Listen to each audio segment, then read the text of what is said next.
고린도전서 9장에 도달했는데요. 너무 오랜만이죠. 앞에 뭘 했는지 1장부터 다시 할까요? 앞으로 뭘 했는지 모르겠습니다만 잠시 복습해 보면 앞서 8장에서는 우상의 제물에 먹는 것, 우상에 바쳐진 제물을 먹어도 되느냐, 특히 고기를 먹어도 되느냐, 이 문제를 좀 우리에게 지침을 주세요. 고린도 교회 성도들이 바울 사도에게 부탁을 했었죠. 왜 그렇습니까? 이 고린도 시내에 유통되는 고기들은 대부분 다 저 이방 신전에서 제사 드리고 남은 고기들, 그거들이 다 유통되거든요. 그러니 예수 믿는 사람들이 그거 먹어도 되나, 이렇게 걱정을 하는 거예요.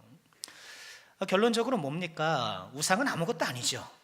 우상은 아무것도 아니고 세상의 신이라 불리는 것, 또 주라 불리는 것이 많이 있지만 우리는 한 분 하나님만 섬기지 않느냐, 바울 사도는 그래요. 그러니까 우상의 제물이 우리에게 어떤 위해를 가하는 것은 아니다, 이렇게 얘기를 해요. 그런데 문제는 뭔가요? 누구나 다 그런 지식을 갖고 있는 것이 아니라는 거예요. 그런 믿음을 다 갖고 있는 것이 아니기 때문에 여전히 예수를 믿어도 우상의 제물에 대해서 이렇게 두려운 마음을 갖고 있는 사람들이 더러 있거든요. 그러니 믿음이 있다고 하는 사람은 그냥 거리낌 없이 고기를 마음껏 먹을 것이 아니라 혹시 아직 믿음이 준비되지 못한 사람들, 연약한 사람들을 배려해서, 그렇죠? 배려해서 조심해줘라, 배려해줘라, 바로 그거예요. 그렇잖아요. 우상의 제물을 내가 먹으면 아니 자칫 믿음이 연약한 다른 형제가 우상 숭배해도 되는가 보다, 이렇게 또 확대해서 생각할 수 있고 오해할 수 있잖아요. 그러니 다른 형제들을 위해서 절제하는 것이 마땅하다. 이런 바울 사도의 지침은 8장 13절, 마지막 13절로 정리가 되겠죠. 그러니까 그러므로 만일 음식이 내 형제를 실족하게 한다면 나는 영원히 고기를 먹지 않겠다. 내가 이거 자유롭게 고기를 먹을 수 있지만 혹여 누가 이것 때문에 마음이 어렵고 힘들다라면 나는 먹지 않겠다. 이것으로 정리가 되는 거예요. 그러니까 형제를 위해, 형제의 믿음의 증진을 위해서 나의 권리를 내려놓는 것, 나의 권리를 내려놓는 것. 오늘 이어지는 이 9장은요, 그러니까 형제를 위해서 내 권리를 포기하는 실질적인 예에 해당돼요. 실질적인 예. 그러니까 형제를 위해서 권리를 행사하지 않는 실질적인 예가 뭔가 하면서 이제 바울 사도가 자기 이야기를 해요. 이 9장이 쭉 우리가 읽었던데 대로 이게 자기 이야기를 하는데, 오해하지 말 것은요, 자기 이야기를 한다고 해서 자기 자랑을 하려고 하는 것은 아니에요. 그러니까 고린도 교회 내에는요, 우리가 지금까지 살펴봤던 것처럼 여러 문제들이 있었습니다. 특별히 분열의 문제가 있었죠. 그렇죠? 바울파, 아볼로파, 게바파, 그리스도파, 이렇게 교회가 분열돼서 서로 막 다투고 있었고요. 그런데 또 어떤 문제가 있었느냐 하면은요, 일부 사람들이, 특별히 유대인 거짓 교사들이 있어서요, 이 바울 사도의 권위를 도전했던 그런 일들이 있어요. 그러니까 유대인 거짓 교사들이란 어떤 사람인가 하면은요, 바울이 복음을 전하여서 세워진 교회를 쫓아다니면서, 교회마다 쫓아다니면서 율법주의를 주장했던 사람들이에요. 그들의 주장은 이거예요. 예수를 믿는 것 좋다 이거예요. 그런데 예수를 믿어도 율법을 지켜야 한다, 이것이 그들의 주장이에요. 예수를 믿어도 우리가 그저 5,000년 동안 지켜왔던 이 율법을 꼭 지켜야 한다, 그렇게 주장을 했던 사람들이거든요. 사도행전 15장에 보면 이 문제 때문에 논란이 되었어요. 그래서 교회 그 사도들이 다 모여서 이른바 예루살렘 공회를 합니다. 그래서 예수를 믿게 된 이방인들도 율법을 그대로 준행해야 하는가, 그 문제 가지고 토론을 하는데 결론은 그렇게 냈어요. 그럴 수 없다.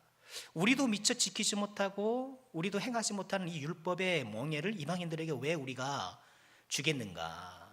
오직 믿음은, 구원은 믿음으로 말미암아 낫는 거다, 이렇게 얘기를 하면서요, 다만 우상을 숭배하는 것, 음행하는 것, 목매어 죽인 것, 그리고 피 흘리는 것, 이런 걸 좀 금하도록 좀 지침을 전하자 이렇게 합의를 했거든요. 근데 그렇게 합의를 했음에도 불구하고 여전히 교회마다 쫓아다니면서 이 유대인 거짓 교사들이 그렇게 얘기를 했던 거예요. 예수를 믿는 것으로는 부족하다. 율법을 지켜야 한다. 그러니 할례도 받아야 하고 율법에 있는 많은 규칙들을 지켜야 된다는 것이죠. 그러면서 이 거짓 교사들은 이 바울이 정당한 사도가 아니라는 거예요. 그는 정당한 사도가 아니고 그렇기 때문에 그가 전한 말을 따를 필요가 없다. 이렇게 뒤에서 사람들을 음해하고 이렇게 회방을 놀았던 거예요. 그래서 이 9장을 시작하면서 바울 사도는요, 형제를 배려하는 믿음의 실제적인 이야기를 해주는 것과 더불어서 이 거짓 교사들의 잘못된 주장을 반박하는, 이 말하자면 두 마리 토끼를 이 9장에서 잡고 있는 거예요. 자, 어떤 내용인지 한번 살펴보도록 하실까요? 먼저 1절 보겠습니다. 1절 보면 내가 자유인이 아니냐, 사도가 아니냐, 예수 우리 주를 보지 못하였느냐, 주 안에서 행한 나의 일이 너희가 아니냐. 다른 사람들에게는 내가 사도가 아닐지라도 너희에게는 사도이니 나의 사도됨을 주 안에서 인친 것이 너희라. 그러니까 거짓 교사들이 바울 사도 아니야, 그 사람 정당한 사도가 아니야, 이렇게 주장을 하니까 아니라는 거예요. 나는 사도다. 내가 예수님을 보았다. 다메섹 도상에서 예수님을 만났잖아요. 무엇보다 나의 사도됨을 2절 끝에 보니까 나의 사도됨을 주 안에서 인친 것이 너희다. 나의 사도됨의 증거가 바로 고린도 성도들 여러분들 아니냐 이거예요. 당신들이 이렇게 복음의 불모지에서 복음을 듣고 예수를 믿고 이렇게 교회가 설립되어지고 이 자체가 내가 사도라는 더 확실한 증거가 아니겠느냐, 이렇게 반론하는 거예요. 여러분, 그렇죠. 여러분, 바울이 사도라는 증거가 뭔가요?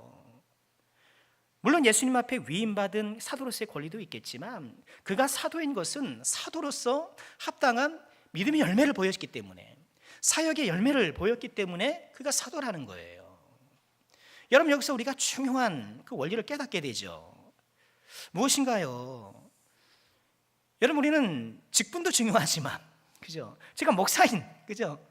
목사인 증거가 무엇이냐 이거예요. 목사인 증거가 안수 받을 때 사진, 그죠? 그때 받았던 목사패, 그것도 증거일 수 있겠습니다만, 그러나 그것보다 뭐가 더 증거예요?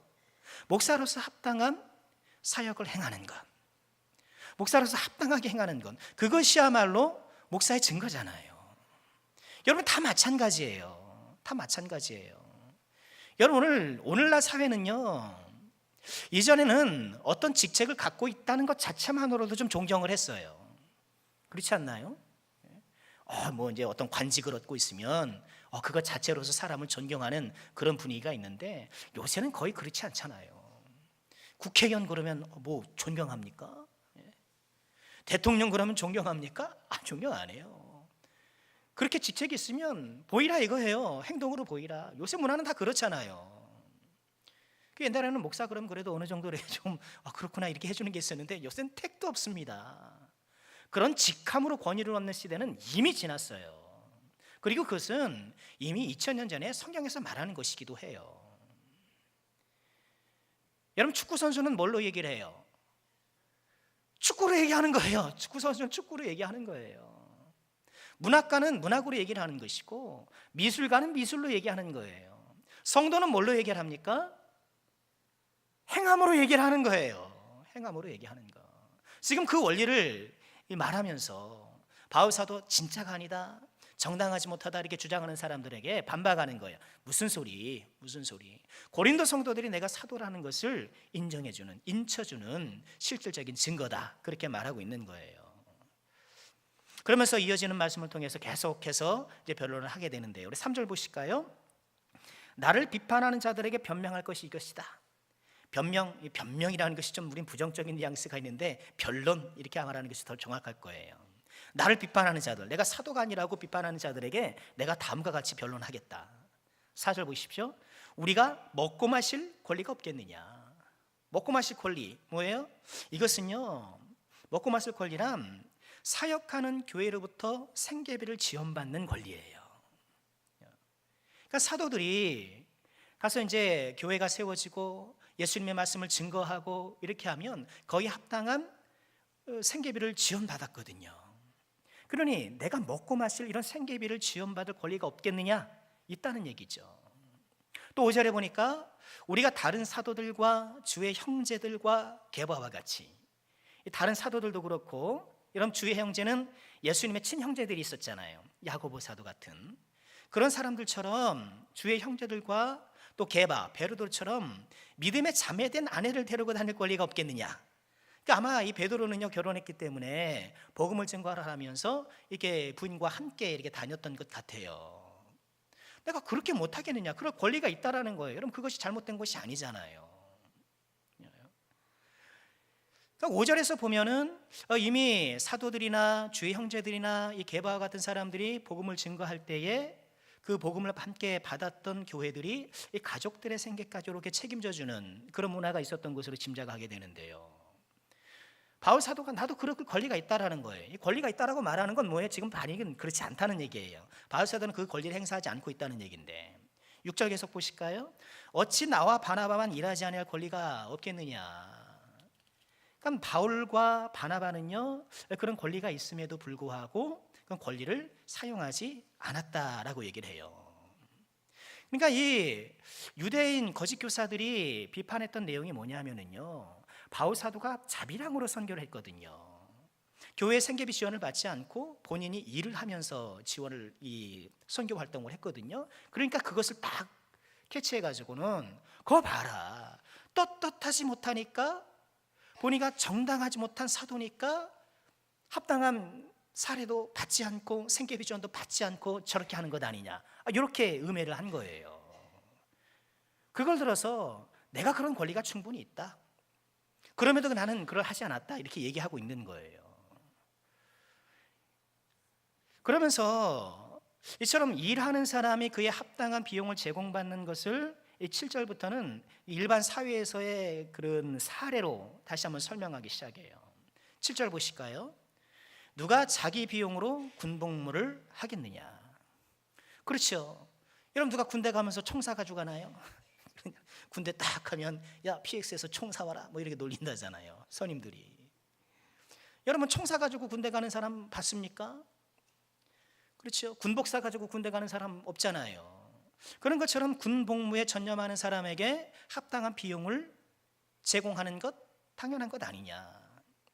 또 누가 포도를 심고 그 열매를 먹지 않겠느냐? 내가 애써 포도를 심었으면, 내가 포도를 심었으면 거기에 합당한 열매를 먹을 수 있는 권리가 생기나, 그죠?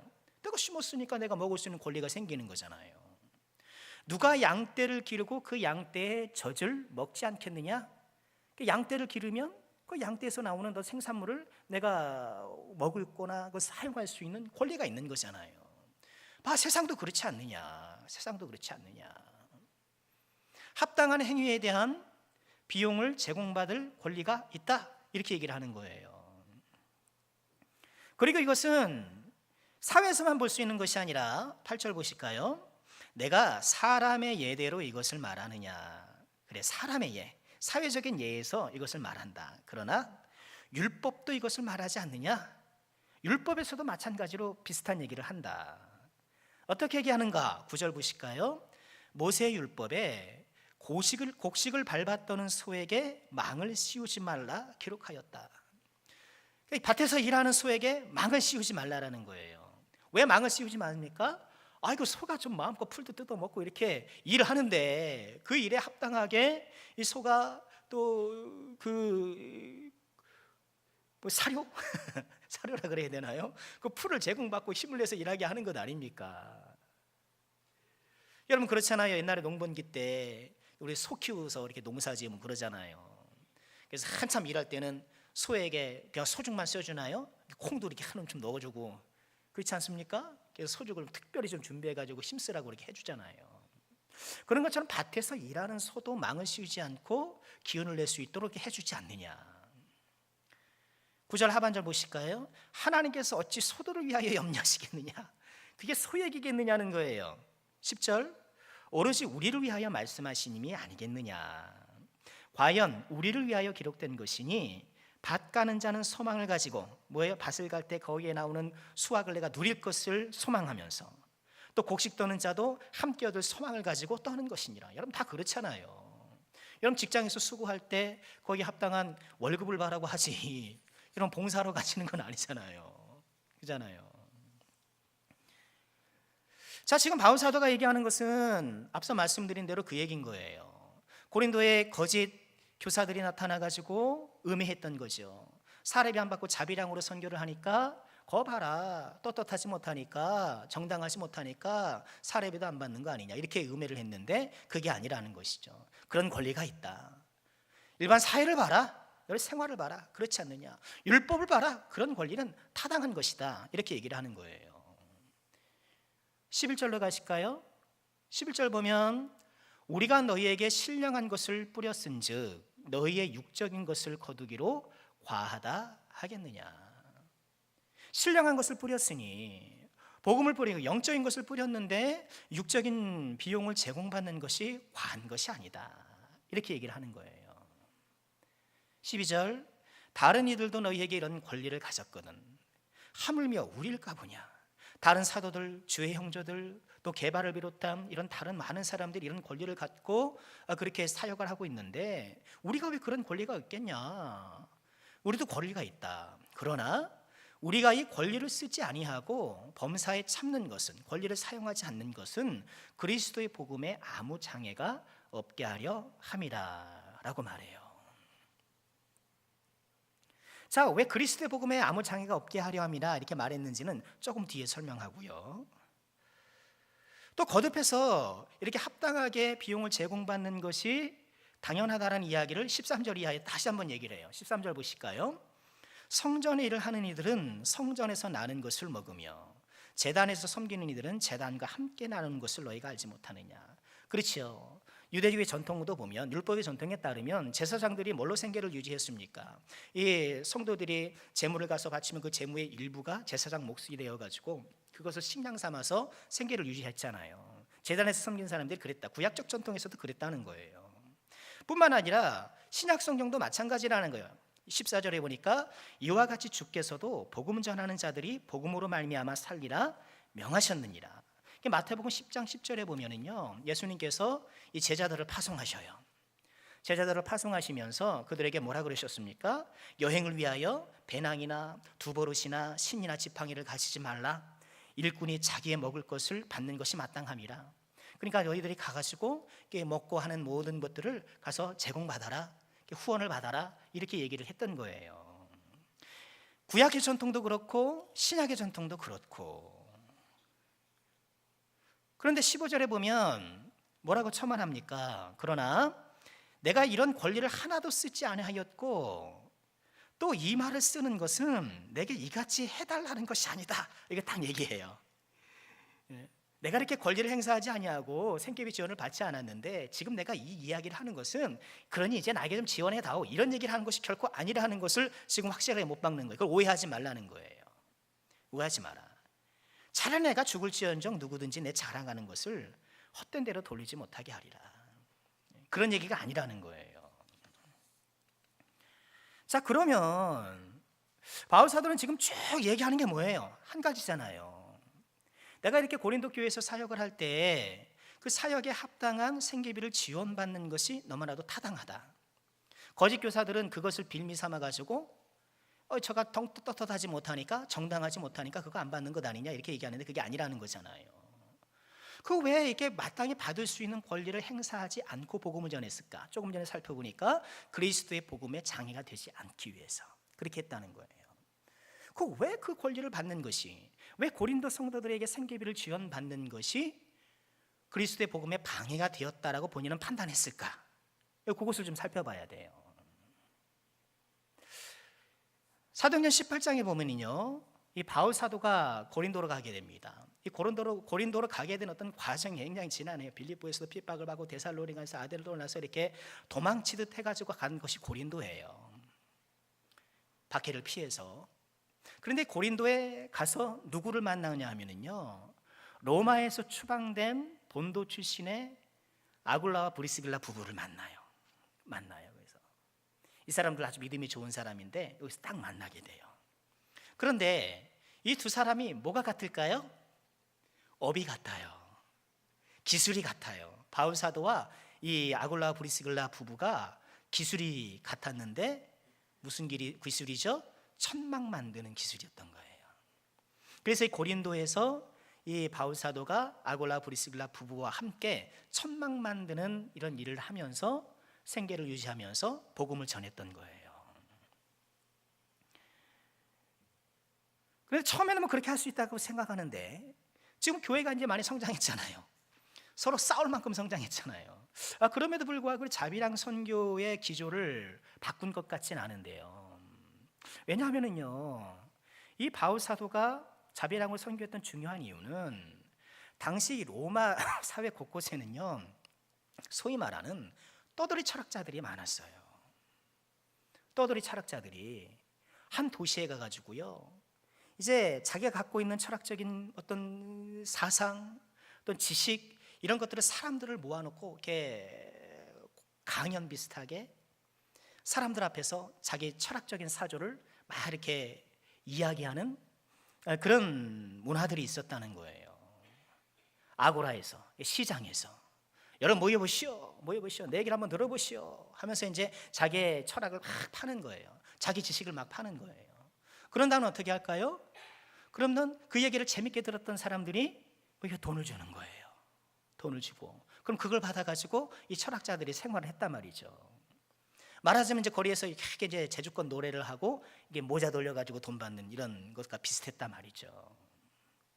이런 사람들이 많이 있었기 때문에 바울 사도는요, 혹여 복음 전파가 이런 떠돌이 철학자들의 지식 장사처럼 보이지 않도록 하기 위해서 자비랑을 했던 거예요. 자비랑을 했던 거예요. 생각해 보세요. 여러분 모여주세요. 제가 여러분에게 생명의 길을 말씀드리겠습니다 하면서 예수님을 소개하고 예수를 믿으십시오. 자, 이제 바구니 돌리시게 하면서 모자 돌려가지고 이제 돈 받고 그러면 어떻겠어요? 사람들이 복음을 그런 싸구려 지식 장사처럼 생각하기 십상이잖아요. 그렇기 때문에 자비랑 선교를 고수했던 거예요. 이렇게 무료로 복음을 전해줌을 통해서 이 복음의 은혜성도 동시에 드러내주고, 그래서 이런 당시의 문화를 의식했기 때문에 내가 그리스도의 복음에 장애가 되지 않기 위해서 자비랑 선교를 했던 거예요. 이런 속상성도 모르고 이런 마음도 모르고 그렇게 비난을 했던 것이죠, 거짓 교사들이. 그런데 이런 질문이 생기죠. 아니 그럼 예수님은 제자들을 파송하시면서 지원받으면서 사역하라고 그러셨는데 그럼 예수님 말씀은 또 뭔가라는 거예요. 예수님이 제자들을 파송하신 곳은요, 이스라엘 땅이잖아요. 유대 땅이잖아요. 예수님이 제자들과 함께 다녔던 곳은 유대 땅이란 말이에요. 이 유대 땅에는요, 이스라엘 지역에는 오래전부터 선지자들을 환대하는 문화가 있었어요. 선지자들을 환대하는 문화. 그러니까 하나님의 말씀을 전하는 선지자들이 오면은 그 사람을 내 집으로 이렇게 초대하고 그 사람 또 숙식을 제공해주고 이런 것들을 미덕으로 자리 잡은 곳이란 말이에요. 그리고 이스라엘 백성들 자체가 서로 형제잖아요. 서로 형제니까 이처럼 길 가는 나그네를 대접해주고 이런 것들이 아주 잘 정착이 되어 있는 그런 문화란 말이에요. 이런 곳에서는 복음을 전할 때 어떻게 하는 게 더 효과적이겠습니까? 당연히 그런 문화를 활용을 해서 지원을 받으면서 이 복음사에게 전념하는 것이 훨씬 더 효과적이었던 것이죠. 반면에 지금 바울 사도가 전하는 곳은 이방 땅이잖아요. 이처럼 떠돌이 철학자들이 곳곳에서 지식 팔아면서 이렇게 돈 버는 이런 문화 속에서 그 차별화하기 위해서, 이 복음과 이 지식 장사를 차별화하기 위해서 이렇게 자비랑으로 선교를 했던 거예요. 그것이 훨씬 더 효과적이기 때문에. 그러니 이렇게 보면 누가 더 예수님의 말씀을 더 잘 지킨 거예요? 바울 사도가 예수님 말씀을 다 지킨 거예요. 여러분, 그러니 우리가 이런 사례를 통해서 좀 확인하게 되는 건 뭐냐 하면은요, 하나님의 말씀을 우리가 대할 때에 이 말씀이 갖고 있는 정신과 의도, 말씀의 정신과 의도, 취지, 여기에 우리가 좀 집중해야 될 필요가 있다는 거예요. 그냥 표현되어 있는 문자에만 갇히면은 우리가 또 다른 율법주의자가 돼요. 예수님께서 율법을 재해석해 주셨잖아요. 옛사람에게 들은 바 너희는 살인하지 말라고 했으나, 예수님 뭐라고 재해석해 주셨습니까? 나는 너희에게 이르노니 형제에게 노하는 자마다 심판을 받게 되고, 형제에 대하여 라가, 이 라가는 이제 미련한 놈이라는 그런 아람어를 헬라어로 이렇게 음역한 거거든요. 라카라고 하는 사람들은 지옥불에 들어갈 것이다, 공에 잡힐 것이다, 미련한 놈이라고 하면 지옥불에 들어갈 것이다, 이렇게 예수님께서 말씀해 주셨어요. 그러니까 얼핏 보면은 예수님께서는 살인하지 말라라는 계명을 더욱더 확장해가지고 이렇게 말씀하신 것 같지만, 그러나 이건 확장이 아니고요, 본래 이 살인하지 말라라는 계명이 갖고 있는 의도를 그대로 반영한 거예요. 여러분, 살인하지 말라라는 것은 우선 1차적으로 다른 사람의 생명을 내가 임의로 다루는, 그거 안 된다라는 거잖아요. 그런데 그것뿐입니까? 그것뿐이 아니라 예수님 말씀하신 것처럼 다른 사람을 미워하고, 다른 사람들에게 언어폭력을 행하고, 이런 것까지 포함하는 거예요. 언어폭력이든 실제 물리적인 폭력이든 다른 사람에게 위해를 가해서는 안 된다라는 것이 살인하지 말라라는 말씀의 정신인 거예요. 그런데 바리새인들은 어떻습니까? 다른 사람들에게 막 얘기를 해요. 막 얘기를 하는 거예요. 막 말로 상처를 얼마나 줍니까? 그렇잖아요. 네가, 우리 요한복음에서 벌써 그랬잖아요. 네가 온전히 죄에서 태어나서 우리를 가르쳐드리냐, 막 이렇게 말해요. 다른 사람들 보면 누가 저 사람 이렇게 안진뱅이가 된 것, 소경이 된 것 자기 죄 때문입니까? 아니면 부모의 죄 때문입니까? 들리는데 그렇게 얘기를 하는 거예요. 그러면서도 나는 사람은 죽이지 않았으니까 율법은 지켰어, 이렇게 되는 거예요. 이렇게 되는 거예요. 11조의 명령을 주신 건 또 뭐예요?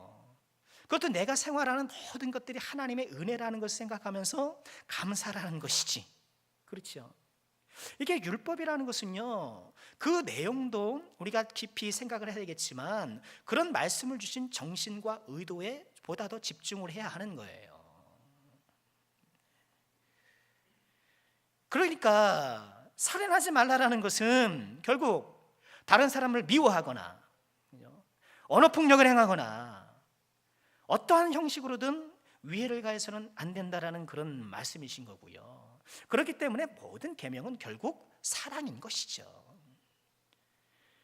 10계명이든 모든 계명을 종합해 보면 예수님께서 사랑으로 요약해 주신 거예요. 이 사랑이 율법의 완성이 되는 것이죠. 여러분, 우리는 좀 그렇게 믿음 생활을 해야 돼요.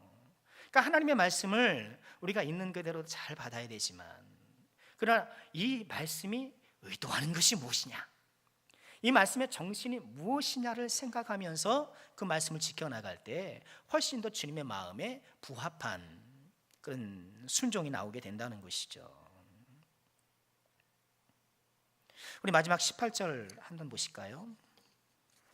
그런즉 내 상이 무엇이냐, 내가 복음을 전할 때에 값없이 전하고 복음으로 말미암아 내게 있는 권리를 다 쓰지 아니하는 이것이로다.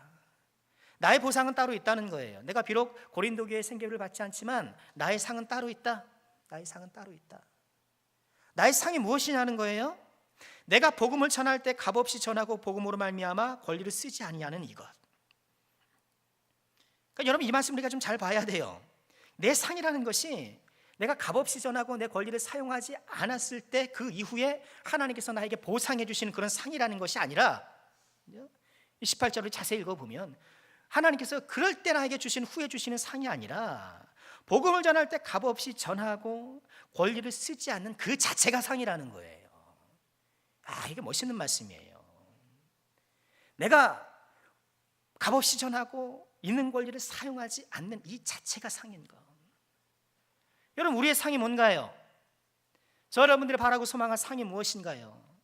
물론 하나님께서 우리가 천국에 올라가면 이 땅에서 수고한 거에 대한 위로의 보상을 틀림없이 해주시겠습니다만, 우리가 이 세상을 살아가면서 믿음의 수고를 할 수 있는 자체가 상이에요.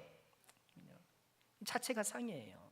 우리가 예배를 잘 드려서 하나님 앞에 어떤 은혜를 받는 것도 상일 수 있겠지만 예배를 드릴 수 있는 것 자체가 상이에요. 이게 상이에요.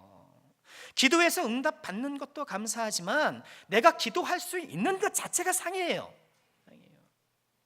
여러분, 이것이 우리에게 얼마나 중요한 그런 말씀인가요? 우리에게 성경 받는 것 자체가 상인 거예요. 그렇죠? 그래서 우리는요, 상 받기 위해서 믿음 생활하기도 하지만, 그래서 나에게 상 주심을 바라보는 것도 당연히 우리에게 필요하겠습니다만, 우리는 상 받고 지금 믿음 생활하는 사람이에요. 상 받고 믿음 생활하는 사람들. 여러분, 이 상을 놓치지 마시길 바랍니다. 이 상을 놓치지 마시길 바라요. 내가 예배 드릴 수 있는 것도 상이고, 내가 기도할 수 있는 것도 상이고, 내가 섬길 수 있는 것 자체가 하나님께서 나에게 큰 상을 주신 거예요. 그러니 이 상을 우리가 어떻게 해요? 아름답게 갖고 나가야죠. 아름답게 받아야죠. 아름답게 받아야 되죠. 그러니 내가 더 수고한 거에 대해서 내가 불평불만할 것이 아니라 오히려 더 감사하고, 내가 기도할 수 있는 상황이 된 것, 물론 내가 이렇게 한번 기도하게 되는 건 여러분 참 어렵고 힘드니까 내가 기도하지만, 이렇게 기도할 수 있는 것 자체가 또 하나님의 은혜라고 생각할 때 하나님께서 그 사람에게 또 놀라운 은총을 부어주시지 않겠습니까? 말씀 마치겠습니다. 내가 지금 어떤 상을 받고 있는가, 나의 상은 무엇인가 우리가 다시 한번 확인하게 되었는데요, 우리가 믿음으로 수고할 때 하나님께서 후해 주시는 그런 은혜로운 상도 있겠지만, 믿음의 수고를 다할 수 있는 그 자체가 하나님의 큰 상이라는 것을 기억하시고요, 오늘도 믿음 안에서 기쁜 마음으로 순종하고 믿음의 길을 걸어가는 저와 여러분이 모두가 될 수 있기를 주님의 이름으로 축원합니다.